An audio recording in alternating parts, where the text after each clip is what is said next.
میرے کو لوگ ماریں گے، میرے کو لوگ ستائیں گے. ایسا ہوتا ٹھیک ہے، ہوں گے، ستائیں گے، کچھ بھی ہوں گے، لیکن جب آپ نے دیکھی ورنہ انصاف قائم نہیں ہوگا. اب کیا ہو رہا ہے، جتنے قتل ہو رہے ہیں گواہ ثابت ہوتے نہیں. گواہ پہ حاضر ہوتا نہیں، کچھ ثابت ہوتا نہیں، لہٰذا بری ہو جانا، قاتل بری. تو اطمینان سے قتل عام ہو جا رہا ہے، قتل کر رہے اطمینان سے، جا کے جو ہے وہ سرنڈر ہو رہے، بیل پر چھوٹ جا رہے، اس کے بعد پھر وہ ثابت ہوتا کرتا نہیں، بری ہوتا.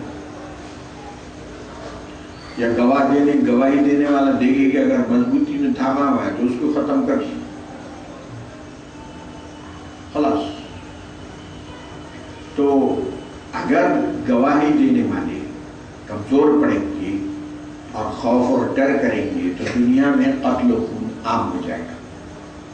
اس لیے اللہ سبحانہ وتعالیٰ فرماتا ہے کونوا قوامین للشہداء. ہمارا جو یہاں کا جو عدلیہ ہے وہ اس قدر تھکا دینے والا ہے گواہوں کو، اتنا پریشان کر دیتے ہیں کہ ہمیں گواہی دینا ایک مصیبت بن جاتی.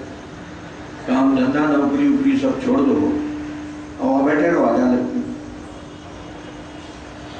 تو سسٹم کی بھی غلطی ہے، سسٹم غلط ہے، گواہوں کو ستایا جاتا ہے. اس سے پہلے سورہ بقرہ میں ہے وَلَا يُضَارَّ كَاتِبٌ وَلَا شَهِيدٌ، کہ لکھنے والا اور گواہی دینے والے کو زحمت نہیں ہونا چاہیے، اس کو ستایا نہیں جانا چاہیے. ستایا جا رہا ہے، یہ لوگ گواہی بولے سرکار ہے، چھوڑو بھیا بلا ہے. ایک تو یہ ہے گواہی دینے میں ووٹنگ جو ہو رہی ہے، فرما رہے ہیں کہ گواہی دینے والے بنو انصاف کی. تو یہ ووٹنگ کا جو سلسلہ ہے یہ بھی گواہی ایک قسم کی، یہ بھی گواہی ہے. اب ایک صاحب کھڑے ہوئے ہیں انتخابات میں، انہوں قاتل ہیں،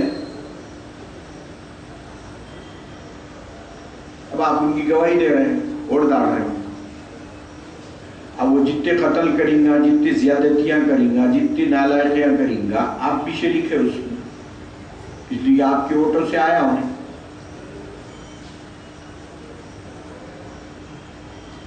تو لہذا کسی غلط آدمی کو ووٹ دینا، اس کے تمام مظالم میں خود بھی شریک ہونا ہے، آپ کے ووٹوں سے آیا ہونے، اور وہ اسی آپ کی ووٹ کی طاقت سے انہیں کام کرنا. جتنے غلط کام انہیں کریں گا آپ بھی اس میں شریک. ایک جتنے ایگزامینیشنز ہیں، ایگزامینیشن میں آپ ممتحن ہیں، اب وہ غلط جانچ رہے، آپ اس کو پرچہ غلط جانچ رہے، یا انٹرویو لے رہے، نااہل کا آپ تقرر کر دے رہے،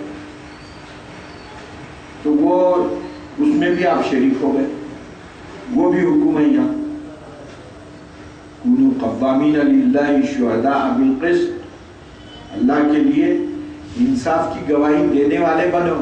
تو ایگزامینر ہیں آپ تو صحیح ایگزامینر بنو، جانچو تو صحیح جانچو، انٹرویو لو تو صحیح انٹرویو لو. یہ سب پوری گرفت میں آتے ہیں آیت کی، اور اس کی وجہ سارا بگاڑ موجود ہو رہا ہے.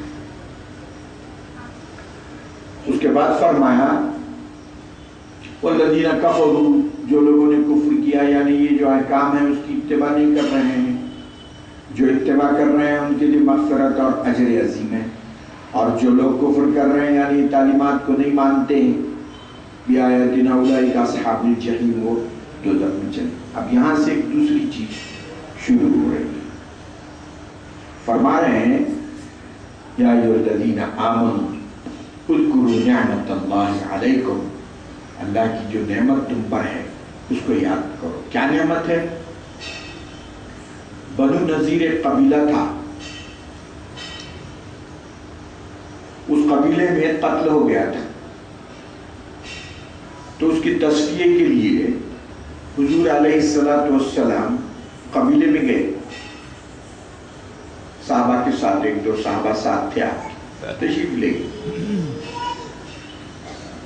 وہ قبیلے والوں سے بات چیت کرنے کے لیے دیت، قتل کا کیس تھا تو اس کی دیت کی گفتگو کے لیے آپ تشریف لے گئے. تو لوگوں نے کہا ٹھیک ہے، بنو نذیر یہود تھے، انہوں نے کہا صاحب ٹھیک ہے آپ تھوڑی دیر تشریف رکھیے، کچھ کھائیے پیئے، اس کے بعد بات چیت کریں گے. تو آپ کو ایک دیوار کے نیچے بٹھا دیا اور ایک شریر کو کیا کرے، وہ دیوار کے اوپر ایک بڑی سیل لے کے اس کو بولے الگ سے لڑکا دے. اس کو حضرت جبریل تشریف لائے اور حضور کو وہاں سے ہٹنے کا حکم دے دی. حضور وہاں سے ہٹے اور وہ سیل گری. تو اللہ سبحانہ و تعالی اس احسان کو فرما رہے ہیں جو نبی پر کیا اللہ سبحانہ و تعالیٰ نے. یا ایھا الذین آمنوا، اے ایمان والو یاد کرو اللہ کی نعمت کو جو تم پر کی گئی. تمہارے نبی کو بچا دیا گیا تمہارے لیے.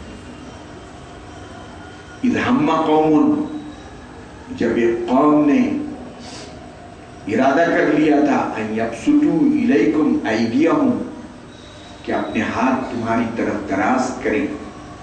فکف ایدیہم عنکم، تو اللہ تبارک و تعالیٰ نے ان کے ہاتھوں کو روک دیا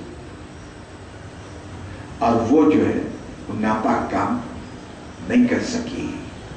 واتقوا اللہ، تم کو مقابلہ کرنا ہے ایسے دشمنوں سے. ایسے دشمنوں سے یہی اب آج کل دیکھیے پلاننگ کے ساتھ وہ فلم اور منصوبے بنے ہوئے ہیں پورے، کب کب کیا کیا کرنا ہے، مسلمانوں کو کیسا اشتعال میں لانا. پھر وہ اشتعال میں جب آ گئے ایجیٹیشن کے لیے سامنے آئے، وہ ایجیٹیشن میں گھس کے اس میں تشدد پیدا کرنا اور پھر پکڑ لیا. پوری پلاننگ بنی ہوئی ہے. تو اب ایسے دیکھیے حضور کے ساتھ تو ایسا کام کیا گیا تھا، تو اللہ سبحانہ و تعالیٰ نے کیا کیا، واتقوا اللہ، تم کو ان دشمنوں کی مکر و فریب سے بچنا ہے، اللہ کا تقوی اختیار کرو. زیادہ نمازیں پڑھو، زیادہ روزے رکھو، دین کی زیادہ پابندی کرو. اسلام کی مخالفت ہے نا تو اسلام پر مضبوطی سے پابند ہو جاؤ. اور واتقوا اللہ، دشمنوں کی سازشوں کا مقابلہ کرنا ہے تو اسلام سے وابستگی بڑھاؤ. 5-10% لوگ نماز پڑھتے تھے، اب پورے نماز پڑھنے لگ جاؤ. یہ صحیح مقابلہ ہے، یہ صحیح اس کا جواب ہے. واتقوا اللہ وعلی اللہ فلیتوکل المؤمنون، اور اللہ ہی پر مومنوں کو بھروسہ کرنا چاہیے. اللہ کے حوالے کرو اور ایسے تمام سازشوں سے جیسے نبی پاک علیہ السلام کی حفاظت فرمایا اللہ نے، تمہاری بھی حفاظت ہوگی. شرط کیا ہے؟ 2 کام کرو، اللہ کا تقوی اختیار کرو اور توکل اللہ پہ کرو. بھروسہ اللہ کی ذات پہ کرو اور اللہ سبحانہ تعالیٰ کا تقوی اختیار کرو.